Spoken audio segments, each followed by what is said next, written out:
Assalamualaikum warahmatullahi wabarakatuh. Topik modul neurologi kali ini akan membahas tentang migrain dan non-migrain. Ya, yang pertama kita harus tahu dulu istilah nyeri kepala secara umum, yaitu sensasi tidak nyaman yang dirasakan di daerah sekitar kepala, baik itu intrakranial maupun ekstrakranial, termasuk bagian wajah, akibat segala hal yang merusak atau berpotensi mengakibatkan kerusakan struktural. Nyeri kepala itu sendiri secara garis besar dibagi menjadi dua, yaitu primer dan sekunder. Nah, nyeri kepala ini dapat kita deskripsikan menjadi beberapa deskripsi seperti kualitasnya, bagaimana nyerinya, intensitasnya, lokasi pastinya nyeri kepala, atau distribusi nyerinya, durasi nyeri kepalanya, perjalanan dalam artian pola dan variasi nyeri kepalanya, kemudian faktor-faktor yang memperberat nyerinya, dan faktor yang meringankan nyeri kepala itu sendiri. Nah, untuk klasifikasi tadi, secara garis besar ada primer dan sekunder. Di mana primer ini merupakan nyeri kepala yang tidak diakibatkan oleh kelainan struktural di intrakranial. Dia bersifat berulang dengan pola yang dapat diidentifikasi. Di antara serangan dari nyeri kepalanya itu tidak ada gejala-gejala lain. Kemudian yang sekunder ini dia muncul pertama kali paling sering pada saat pasien itu berusia di atas 40 tahun. Nah, pola serangannya ini atau pola nyeri kepalanya ini berbeda, mulai dari peningkatan intensitasnya, durasi, frekuensi, dan aktivitas-aktivitas yang terganggu terhadap nyeri kepala itu. Nah, kemudian nyeri terlokalisir apakah memburuk pada keadaan tertentu seperti saat bersin, batuk, mengedan, berhubungan seksual, atau posisi ortostatik. Kemudian ada tidaknya tanda-tanda lain seperti demam, kaku kuduk, rash, penurunan kesadaran, defisit neurologis, papiledema, dan gangguan fungsi kognitif lainnya. Nah, pada pasien HIV, apakah ada pasien dengan riwayat trauma kepala, stroke, kejang, maupun keganasan. Nah, untuk diagnosis nyeri kepala ini, yang paling pertama, memperkuat untuk menegakkan diagnosis ini anamnesis, di mana kita akan mencari deskripsi dari nyeri kepalanya itu yang tadi seperti kualitas, apakah tumpul, tajam, berdenyut, atau tertekan, intensitasnya bagaimana, biasanya dengan pengukuran dengan skala objektif seperti FAS atau perkiraan seberapa berat nyeri yang dirasakan, apakah mengganggu aktivitas sehari-hari atau mengganggu tidur. Lokasi nyerinya apakah lokasinya itu lokal atau distribusinya itu diffuse. Kemudian onset nyerinya bagaimana, waktu munculnya nyeri, intensitasnya bagaimana, dan durasi ketika nyeri kepala itu terjadi atau dirasakan.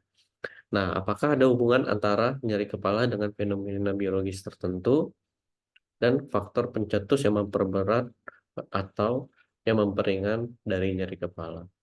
Nah, ketika anamnesis kita dapatkan, dapat dilakukan pemeriksaan fisik, baik itu untuk tanda-tanda vitalnya, maupun nyeri tekan, atau pemeriksaan nyeri-nyeri yang lain di sekitar kepala.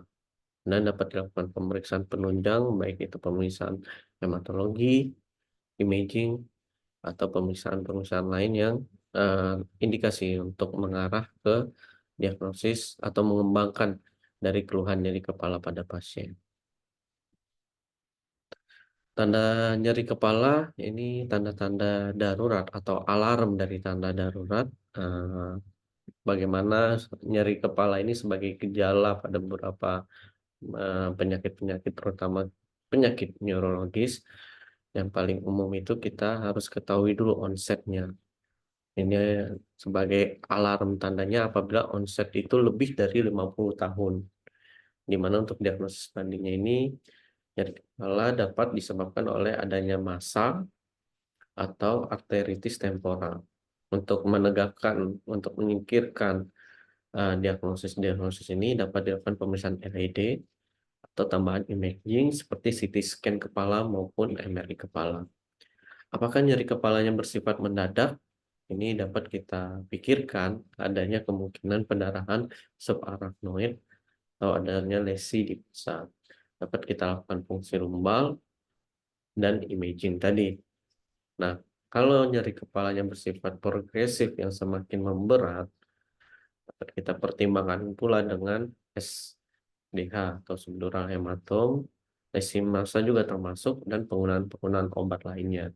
Biasanya kita lakukan anamnesis obat apa yang biasa diminum dan pemeriksaan tunjangan lainnya ini dengan imaging. Apabila nyeri kepalanya ini disertai dengan penyakit sistemik, demam, kabut kuduk, dan ras, dapat kita pikirkan adanya infeksi, yaitu meningitis, ensefalitis, dan infeksi sistemik lainnya. Dapat kita lakukan pemeriksaan tes darah atau fungsi lumbal, bahkan bisa dilanjutkan dengan pemeriksaan imaging. Apakah nyeri kepala ini disertai dengan defisit neurologi vokal selain aura tipikal? Dapat kita pertimbangkan stroke, lesi massa, collagen vascular disease. Tetap pemeriksaan penunjang yang paling sering dilakukan yaitu imaging dan evaluasi kemungkinan kolagen vaskular. Jika nyeri kepalanya ini disertai dengan pemeriksaan fisik adanya edema papil, ada kemungkinan dapat kita pertimbangkan pula adanya meningitis, ensefalitis, dan lesi massa. Perlu dilakukan tetap imaging untuk infeksi, dapat dilakukan fungsi lumbal. Jika nyeri kepalanya dicetuskan oleh batuk, bersin, aktivitas seksual, bisa kemungkinan adanya lesi massa atau perdarahan subarachnoid. Dapat kita pikirkan imaging dan fungsi lumbal. Nah, nyeri kepalanya ini baru pada penderita kanker. Biasanya dapat disebabkan oleh kasus-kasus metastasis. Biasanya dari tumor primernya metastasis ke otak. Dapat kita lakukan pemeriksaan imaging untuk pemeriksaan penunjangnya hingga fungsi lumbal. Yang pertama migrain. Migrain ini merupakan sakit kepala berulang bersifat unilateral sebagian sisi dan pada sebagian kasus dikaitkan dengan aura. Biasanya faktor resiko pada migrain ini yang pertama obesitas, hipertensi, dislipidemia, diabetes mellitus, kadar hormon sistein yang tinggi, dan riwayat penyakit jantung koroner. Nah, untuk faktor fisiologi migrain ini ada beberapa teori. Ada 3 teori yang kita ketahui yaitu vaskular, neurovaskular, dan cortical spreading depression. Nanti akan dibahas satu persatu. Yang pertama itu mengenai patofisiologi teori vaskular, di mana terjadi vasokonstriksi pembuluh darah sehingga dia menyebabkan iskemik pada jaringan otak. Nah, respon terhadap iskemik itu pada pembuluh darah akan terjadi dilatasi atau yang disebut rebound vasodilatasi, di mana ini akan menyebabkan saraf nociceptif perivaskular aktif sehingga menimbulkan keluhan atau dirasakan nyeri kepala. Kemudian teori ini berkembang menjadi teori neurovaskular, di mana ada keterlibatan dari nervus trigeminus untuk melepaskan calcitonin gene-related peptide, di mana atau CGRP, di mana nervus trigeminus ini merespon dengan melepaskan CGRP dan diterima oleh reseptor-reseptornya di pembuluh darah sehingga menyebabkan di pembuluh darah ini vasodilatasi. Vasodilatasi kemudian menyebabkan iskemik pada tingkat jaringan otak, ya, yang di mana mengirimkan sinyal aferen ke trigeminal ganglion. Di situ trigeminal ganglion ke trigeminal cervical complex, dan sinyal tadi akan disalurkan atau diarahkan ke talamus sehingga menyebabkan nyeri-nyeri pada nyeri kepala. Kemudian teori cortical spreading depression atau CSD, di mana yang pertama itu CSD ini pada tingkat korteks dia akan menyebabkan pada sama tadi di nervus trigeminal akan merilis CGRP. CGRP ini akan menyebabkan vasodilatasi pada pembuluh darah sehingga terjadi inflamasi neurogenik steril yang menyebabkan vascular neural activation, mana pada parenkim otak terjadi pelepasan aktivator dari neural vaskular nularnya yang menyebabkan nyeri kepalanya. Nah, untuk klasifikasi migrain ini dibagi menjadi migrain tanpa aura atau common migrain, migrain dengan aura, migrain kronik, komplikasi migrain, probable migrain, dan sindrom episodik yang diasosiasikan dengan migrain. Nah, untuk manifestasi klinisnya ada beberapa fase pada migrain ini. Yang pertama prodromal, di mana beberapa jam hingga hari sebelum terjadinya nyeri kepala. Pada fase ini juga terdapat perubahan mental dan mood. Pasien lebih cenderung depresi, atau marah, atau euforia. Nah, ada keluhan leher terasa kaku, rasa cepat lelah, menguap, di mana pasiennya juga lebih mudah lapar atau food craving, dan terjadi retensi cairan, dan pasien lebih sering berkemih. Kemudian pada fase aura, biasanya terjadi gejala disfungsi cerebral vokal kurang dari 60 menit. Pada gejala visualnya seperti fotofobia, fotopsia, mikropsia, dan makropsia. Untuk sensoriknya, pasien mengeluh kesemutan tebal, dari bahasanya akan mengalami disfasia. Tetap akan mengeluh rasa lelah yang cepat lelah. Kemudian pada fase nyeri kepala seperti berdenyut unilateral, bilateral, terutama di area frontotemporal. Durasinya bisa berjam-jam hingga hari. Dia bersifatnya progresif dan sering memberat pada malam hari. Biasanya disertai dengan mual, muntah, fotofobia, fonofobia, dan aura. Kemudian pada fase postdromal ini terdapat perubahan nafsu makan, disertai gejala-gejala autonom, perubahan mood, agitasi, atau retardasi psikomotor. Nah, ini untuk diagnostik kriteria migrain dengan aura, di mana yang pertama, A itu setidaknya ada 2 serangan yang memenuhi kriteria B dan C. Untuk yang kriteria B ini, dia terdapat gejala visual seperti ada titik-titik, wavelength, skotoma, dan cahaya flash. Kemudian untuk retinal sama dengan visual aura, tetapi dia gejalanya monokular. Kemudian untuk brainstem ini biasanya pasiennya ini mengalami vertigo, disartia, telinga berdenging atau tinnitus, hipoakusis, diplopia, ataksia, dan penurunan kesadaran hingga kurang dari sama dengan 13. Dan terdapat gangguan motorik seperti kelemahan anggota gerak dan gangguan bahasa, di mana pasien ini cenderung afasia atau susah untuk berkata-kata, untuk mencari kata-kata yang tepat saat diajak komunikasi. Dapat mengalami disfasik. Kemudian untuk sensorisnya ini terasa parestesia dan baal untuk pasien. Nah, untuk kriteria C, setidaknya ada 3 dari 6 karakteristik. Yang pertama, ini dengan gejala aura yang secara gradual lebih dari 5 sama dengan 5 menit. Yang kedua, lebih dari gejala aura. Kemudian yang ketiga, setiap individu setidaknya ada gejala aura 5-60 menit. Dan yang keempat, setidaknya 1 dari gejala aura yang unilateral. Yang kelima, setidaknya 1 dari gejala aura yang positif. Yang keenam, aura biasanya disertai dengan nyeri kepala dalam waktu 60 menit. Nah, tidak ada penyakit-penyakit penyerta yang lain untuk yang kriteria D.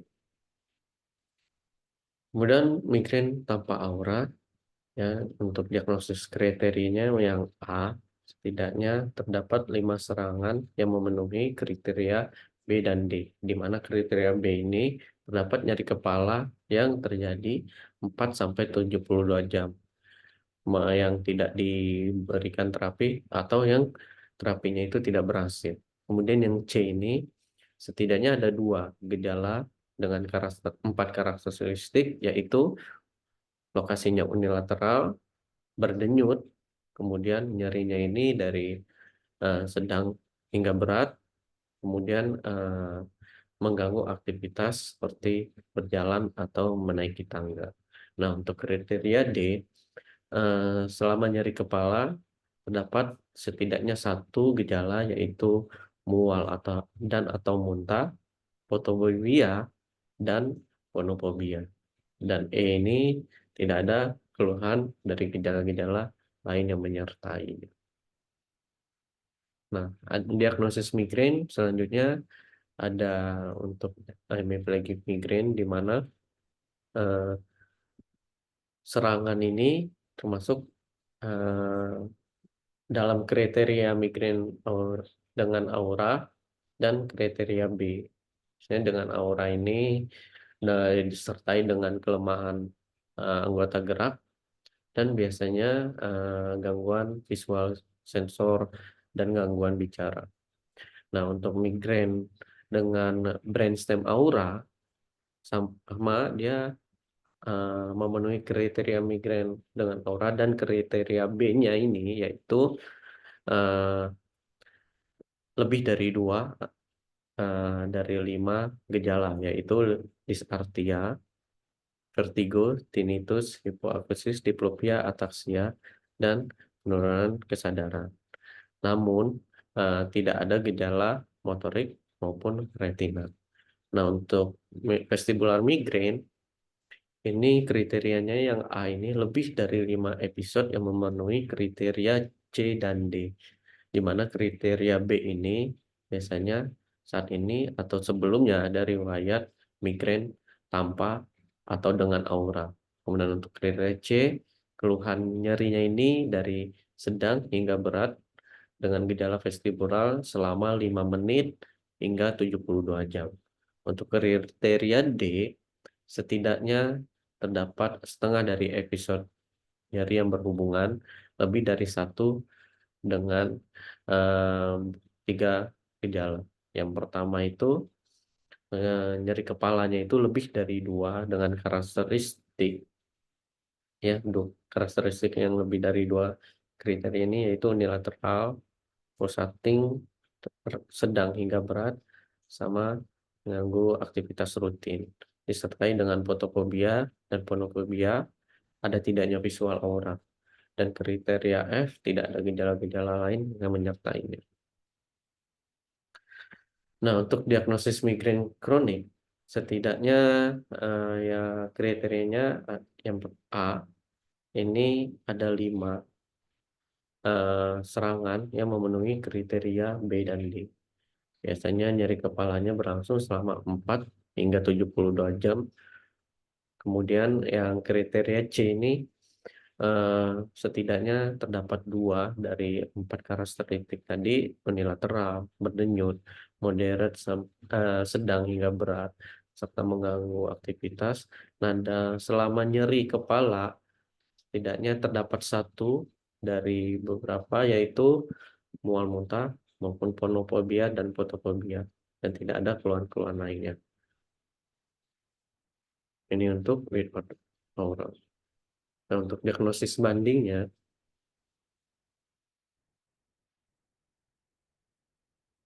yang pertama migrain dengan tension type headache dengan cluster, di mana migrain ini intensitasnya dari sedang hingga berat, sedangkan TTH ini dari ringan hingga berat.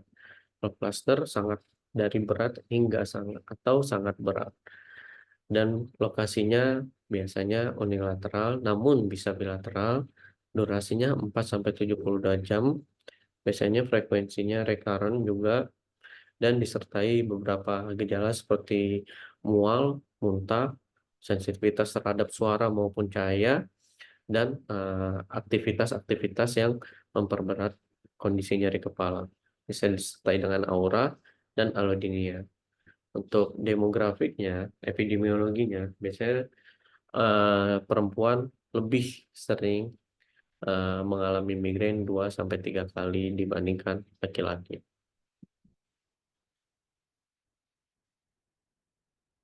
Nah, untuk tata laksana migrain, yang pertama ada 3 manajemen, yaitu abortif, di mana abortif ini secara non-spesifik pemberian obat-obatan, paracetamol dan ibuprofen, dan spesifiknya dapat diberikan golongan triptan dan ergotamin atau ergotamin. Untuk non-farmakologi, ya untuk menghindari faktor pencetus dan eh, pertimbangan prinsip SEEDS, yaitu sleep, eating, exercise, drinking water, dan stress reduction. Dan yang terakhir, profilaksis, pencegahan, yaitu pemberian obat-obat antidepresan triksiklik, beta blocker, ACE inhibitor, ARB, natrium valproat, dan topiramate. Nah, ini tata laksana farmakologi, baik itu akut, pemberian triptan, ergotamin, ditan, gipans, neuromodulating device. Ini biasanya alat yang diletakkan di dahi untuk mengurangi nyeri kepala, dan pemberian obat NSAID dan analgesik lainnya. Kemudian untuk preventifnya dapat diberikan obat antikonvulsan, beta blocker, sama dapat diberikan device neuromodulation, neurotoxin, ARB, triptan, dan CGRP, monoclonal antibody. Nah, untuk terapi non-farmakologisnya, yaitu yang pertama, identifikasi faktor-faktor pencetus. Bagaimana nyeri kepalanya, frekuensinya, intensitasnya, pencetus yang memperberat, dan obat-obat yang dapat mengurangi rasa nyeri kepalanya. Hindari faktor pencetus, perubahan pola tidur, bagaimana pola tidurnya, apakah sesuai dengan waktu tidur yang baik, makanan maupun minuman, baik itu keju, coklat, MSG, dan alkohol yang dapat mencetus nyeri kepala, stres, bagaimana dengan aktivitas sehari-hari terhadap cahayanya, apakah terdapat cahaya yang terang sekali atau kelap-kelip, perubahan cuaca, tempat yang tinggi, serta rutinitas sehari-hari lainnya yang dapat menyebabkan nyeri kepala, migrain. Kemudian dapat dilakukan modifikasi pola hidup, sleep hygiene-nya, jadwal makan, exercise-nya, dan rehidrasi pada pasiennya. Dan penting sekali untuk dilakukan pengurangan stres pada individu yang mengalami migrain. Nah, untuk keberhasilan terapi, biasanya pasien sudah bebas nyeri 2 jam setelah diberikan pengobatan. Kemudian terdapat nyeri kepala, perbaikan dari skala 2, sedang atau berat, menjadi skala 1, ringan, atau tidak ada nyeri kepala sama sekali selama 2 jam. Biasanya efikasi pengobatannya ini konsisten pada 2 sampai 3 serangan. Nah, yang terakhir, tidak ada nyeri kepala rekuren atau tidak ada pemakaian obat kembali dalam waktu 24 jam sesudah pengobatan terakhir. Nah, untuk profilaksis ini diindikasikan jika aktivitas sehari-hari terganggu. Kemudian frekuensi serangan migrain ini sudah terlalu sering. Seringnya serangan nyeri kepala sedang berat lebih dari 3 hari dalam 1 bulan, dan tidak responsif dengan obat-obatan yang bersifat abortif tadi. Serangan nyeri kepala migrain lebih dari 8 kali sehari walaupun pengobatan abortifnya efektif. Kemudian serangan migrain yang berulang lebih dari 2 kali dalam seminggu dan mengganggu aktivitas sehari-hari. Nyeri kepala migrain yang berlangsung sering hingga lebih dari 48 jam. Pengobatan abortif gagal atau tidak efektif. Kemudian muncul gejala-gejala dan kondisi yang luar biasa, misalnya migrain basilar, hemiplegik, aura yang memanjang, dan yang terakhir pasien menginginkan penggunaan obat profilaksis. Kemudian prinsip profilaksis itu sendiri biasanya dimulai dengan dosis yang rendah, dinaikkan perlahan. Peningkatan dosis dihentikan bila dosis efektif sudah tercapai, dosis maksimal sudah tercapai, atau muncul efek samping yang tidak dapat ditoleransi terhadap pemberian obat tersebut. Kemudian efek klinis akan terlihat setelah 2 sampai 3 bulan pengobatan. Jika setelah 6 sampai 12 bulan migrain mulai terkontrol, turunkan dosisnya perlahan hingga selanjutnya benar-benar profilaksisnya itu dihentikan.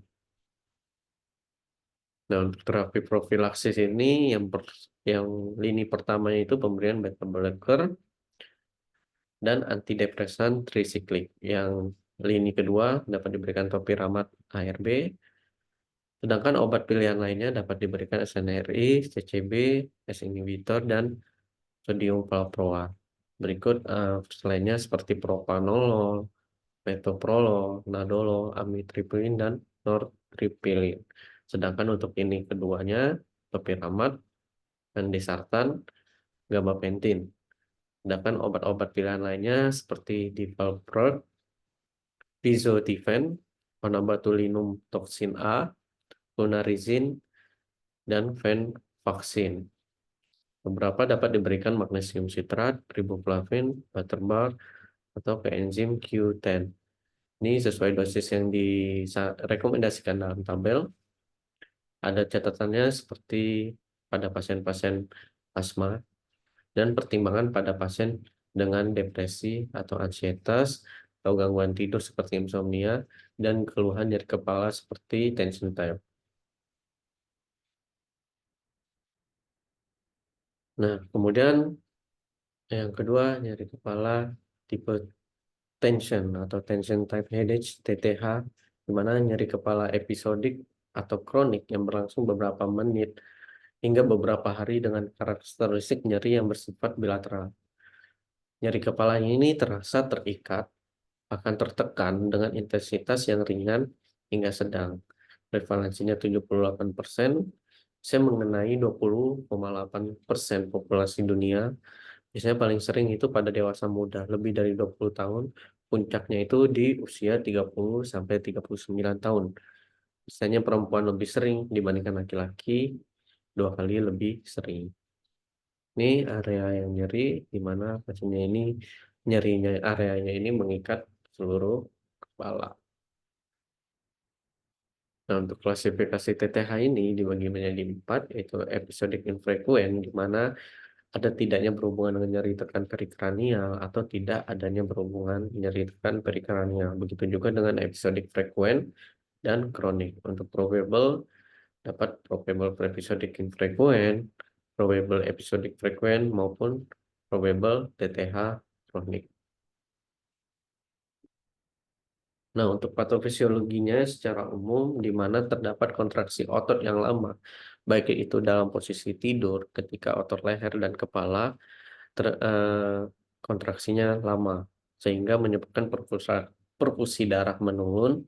Dari perforasi darah menurun ini mengganggu metabolisme sehingga pelepasan laktat dan asam pirufat yang berlebih yang menyebabkan aktivitas darah sensorik. Nah, aktivitas sensorik ini menyebabkan nyeri pada otot dan ligamen di kepala. Beberapa penyebabnya selain otot, pembuluh darah itu dapat dari makanan atau aktivitas sehari-hari dan genetik.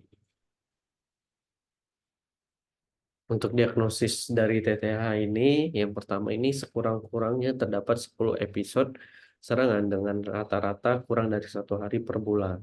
Biasanya kurang dari 12 hari selama 1 tahun. Untuk yang tipe jarang, sedangkan untuk tipe yang sering, ini 1 sampai 15 hari per bulan selama paling tidak 3 bulan. Kemudian 12 sampai 120 hari per tahun untuk episode lebih sering, atau lebih dari 15 hari per bulan selama paling tidak 3 bulan, atau lebih dari 180 hari per tahun untuk kronik, serta memenuhi kriteria 2 atau 5. Kriteria kedua yaitu nyeri kepala dapat berlangsung 30 menit hingga 7 hari pada episodik atau beberapa jam atau terus-menerus pada kronik. Untuk kriteria ketiga, nyeri kepala memiliki paling tidak 2 gejala khas dari gejala berikut, yaitu bilateral, rasa menekan atau mengikat, bukan merenyut, intensitasnya ringan hingga sedang, tidak diperberat dengan aktivitas rutin seperti berjalan atau naik tangga. Ini ciri khas dari migrain. Yang kriteria yang keempat, itu tidak didapatkan keluhan atau gejala berupa mual atau muntah walaupun pasien mengeluh anoreksia. Tidak ada keluhan fotofobia atau fonofobia. Ini untuk menyingkirkan tadi diagnosis dari migrain. Tidak berkaitan dengan kelainan lain pada kepala organ-organ tubuh yang bukan menyebabkan nyeri kepala sekunder. Untuk tata laksananya, prinsipnya yaitu modifikasi gaya hidup, edukasi faktor pencetus, dan manajemen stres. Nah, biasanya pada TTH akut dapat membaik sendiri, dapat diberikan kombinasi analgesik dan kafein jika nyeri kepala ini sangat mengganggu. Untuk non farmakonya, relaksasi, CBT, dan pemijatan pada area kepala dapat diberikan profilaksis rutin jika dia berhubungan dengan kualitas hidup, di mana dia mengganggu aktivitas sehari-hari oleh nyeri kepala ini. Nah, 5 poin ini dilakukan secara adekuat untuk mencegah TTH menjadi kronik TTH. Nah, untuk terapi farmakologisnya ini, serangan akut diberikan pada serangan akut tidak melebihi 2 hari dalam 1 minggu. Dapat diberikan kombinasi analgesik dan kafein. Biasanya diberikan aspirin atau acetaminophen 32 mg ditambah dengan 40 mg kafein. Dapat juga ibuprofen 400 mg dengan kafein atau acetaminophen 500 hingga 1000 mg ditambah dengan kafein.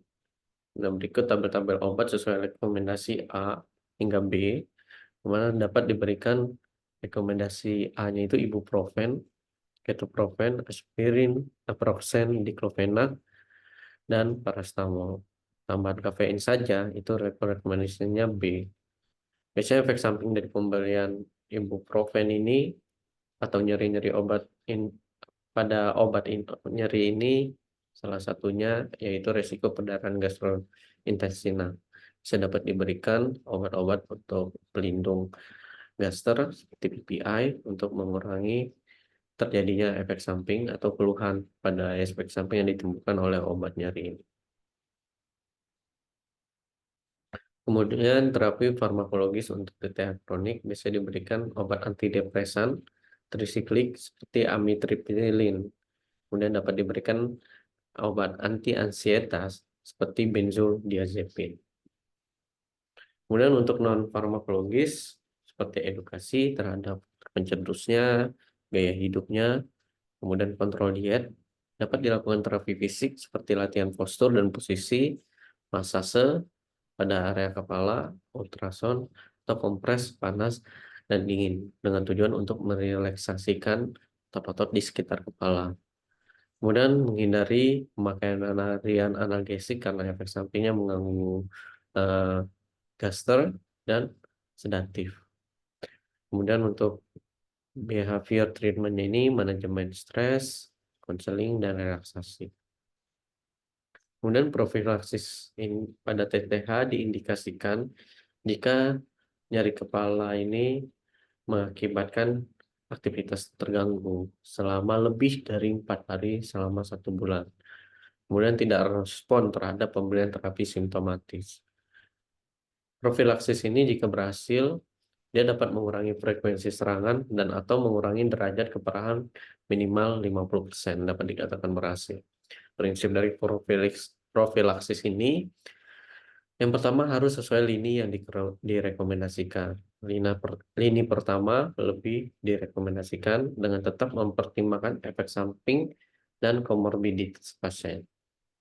Biasanya profilaksis ini dimulai dengan dosis rendah, kemudian dinaikkan perlahan sampai didapatkan dosis maksimal yang dirasakan efektif dan manjur untuk pasien. Diberikan dalam jangka waktu seminggu atau lebih. Obat dapat diganti dengan obat lain jika pilihan obat pertama ini gagal. Obat lebih utama diberikan dalam bentuk monoterapi. Nah, untuk terapi farmakologi profilaksis, yang pertama dapat lini pertama yaitu amitriptyline dengan dosis harian 30-75 mg. Ini level rekomendasinya A. Sedangkan lini kedua dan lini ketiga ini level rekomendasinya B, di mana lini keduanya ini yaitu mirtazapin dan venlafaxine, sedangkan yang lini ketiga obatnya itu yaitu clomiphramin, maprotilin, dan pianserin. Nah, kemudian trigeminal autonomic sepalgia, di mana kondisi ini merupakan nyeri kepala satu sisi dan sering diikuti oleh karakteristik parasimpatik autonom yang menonjol, yaitu autonom kranial dengan lokasi ipsilateral dari nyeri kepalanya. Faktor resikonya yaitu alkohol, riwayat trauma, atau operasi kepala. Selain faktor resiko lain seperti merokok dan struktur psikis. Nah, untuk klasifikasinya yaitu cluster headache, di mana cluster headache ini dibagi menjadi dua, yaitu episodik dan kronik. Kemudian paroksimal hemikrania, sama episodik dan kronik. Kemudian yang ketiga, short-lasting unilateral neurologiform headache atau SUNCT, dibagi menjadi dengan episodik dan kronik. Kemudian ada SUNA, di mana short lasting unilateral neurologiform headache attack with cranial autonomic symptom. Sama dia juga dengan dibagi menjadi dua, yaitu episodik dan kronik. Kemudian yang keempat, hemikrania continua, ada yang tipe remitting dan unremitting. Kemudian probable trigeminal autonomic sepalgia, di mana dapat dibagi lagi menjadi probable cluster, probable proximal hemikrania, probable SUNA, atau probable hemikrania continua. Untuk patofisiologinya, yaitu nyeri kepala, biasanya aktivasi dari hipotalamus pada gambar ini, hipotalamus posterior pada jabang nociceptif autonomicus dari nervus trigeminus. Nah, kemudian terjadi inervasi dura mantel dan pembuluh darah dural yang sensitif terhadap nyeri.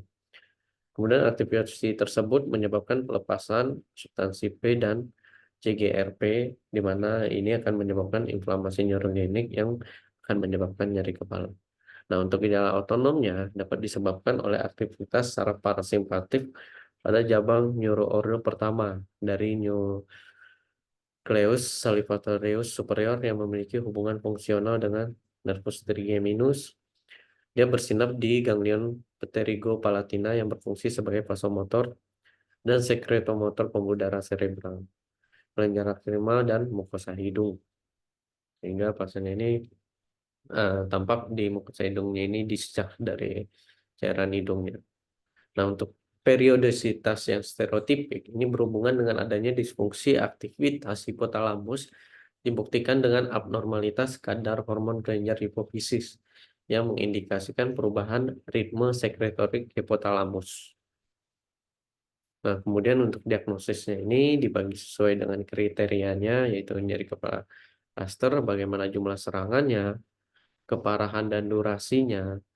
Ini sesuai tabel yang untuk membagi klasifikasi dari nyeri kepala tersebut. Biasanya nyeri kepalanya ini disertai gejala penyerta, baik itu injeksi konjungtiva atau lakrimasi, kongesti nasal atau rinore, edema palpebra, paradosis wajah dan dahi, dan miosis dan ptosis. Kemudian ada tidaknya kegelisahan, kemudian dapat dicegah dengan indomethacin atau tidak, dan serangannya apakah 1-8 kali per hari, lebih dari 5 minimal sekali, atau jarang.